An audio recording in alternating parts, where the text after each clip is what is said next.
गत 24 घंटे उत्तर ओडिशार किछि जिल्लार जेमितिक बालेश्वर भद्रक मयूरभंज जिल्लार हालुका मध्यम धरणर वर्षा हेबा संगे संगे सर्वोच्च वर्षा सर्वाधिक वर्षा रेकर्ड करा जायछि मयूरभंज जिल्लार उदला ठारे 21 मिलीमीटर रे।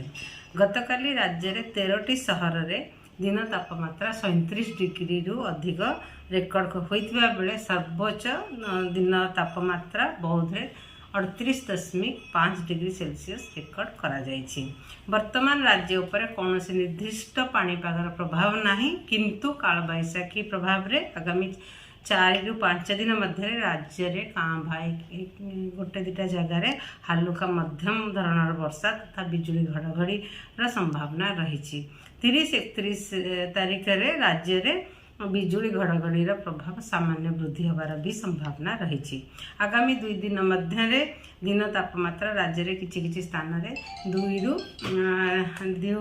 रु 3 डिग्री जाए वृद्धि होबार संभावना थिबा बेले परवर्ती समय रे विशेष परिवर्तन होबार संभावना नहीं। भुवनेश्वर एवं कटक रे आजिर दिन तापमात्रा 36 रु 37 डिग्री सेल्सियस रहिबार संभावना रही। ता सहित पाग मुख्यतः सुखिला रहिबार संभावना अछि।